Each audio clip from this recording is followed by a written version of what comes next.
কোনো বোমা গুলির শব্দ নয়, একেবারে অবাধ ও শান্তিপূর্ণ নির্বাচন দেখল বাংলার মানুষ। কিন্তু কমিশনের কাছে চ্যালেঞ্জ অন্য জায়গায়।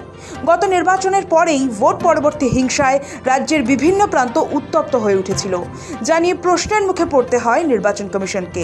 কার্যত অতীত থেকে শিক্ষা নিয়ে এবার ভোট মিটে যাওয়ার পরেও কেন্দ্রীয় বাহিনী রেখে দেওয়ার সিদ্ধান্ত নিল নির্বাচন কমিশন। জানা যাচ্ছে 700 কোম্পানি বাহিনীকে মোতায়েন রাখা হচ্ছে ভোটের পরেও। 19 মার্চ 2026 জারি করা সিএপিএফ মোতায়েন পরিকল্পনা অনুযায়ী এই বিশাল সংখ্যক কেন্দ্রীয় বাহিনী থাকতে চলেছে বাংলায়। এই বাহিনী পরবর্তী নির্দেশ না দেওয়া পর্যন্ত নিরাপত্তা ব্যবস্থা ও আইন শৃঙ্খলা রক্ষার কাজটা করবে বলে জানা গিয়েছে। যদিও বাংলায় এসে সেই ইঙ্গিত আগেই দিয়েছিলেন কেন্দ্রীয় স্বরাষ্ট্রমন্ত্রী অমিত শাহ। चिंता मत करिए, चुनाव आयोग ने चप्पे चप्पे पर सीआरपीएफ बिठाई। और आज मैं बोलकर जाता हूं, चुनाव के बाद भाजपा सरकार आनी है, फिर भी 7 दिन तक सीआरपीएफ यही रहने वाली है। মাথায় রাখতে হবে, এবার ভোটের সময় রাজ্যে 2.5 লক্ষেরও বেশি কেন্দ্রীয় বাহিনী মোতায়েন করা হয়েছে। প্রতিটি বুথেই বাহিনীর জওয়ানরা উপস্থিত ছিলেন। তারা এলাকায় নিয়মিত রুট মার্চ করেছেন, সাধারণ মানুষকে আশ্বাস দিয়েছেন, কোথাও গন্ডগোল দেখলেই নিয়েছেন কড়া ব্যবস্থা।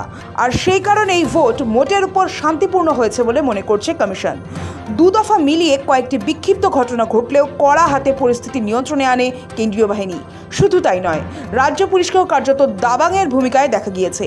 আর ভোট পর্ব যেমন ভালো কেটেছে, ঠিক তেমনই নির্বাচন পরবর্তী সময়েও শান্তি বজায় রাখতে চাইছে কমিশন।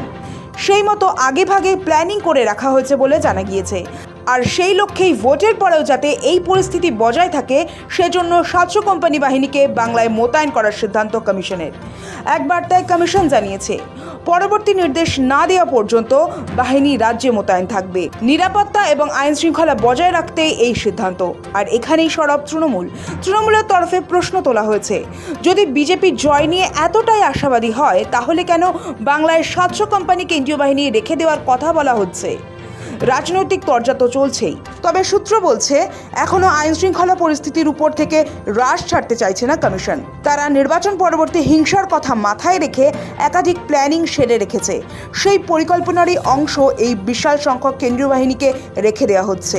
এখন শুধু তারা পরিস্থিতির উপর নজর রাখছে।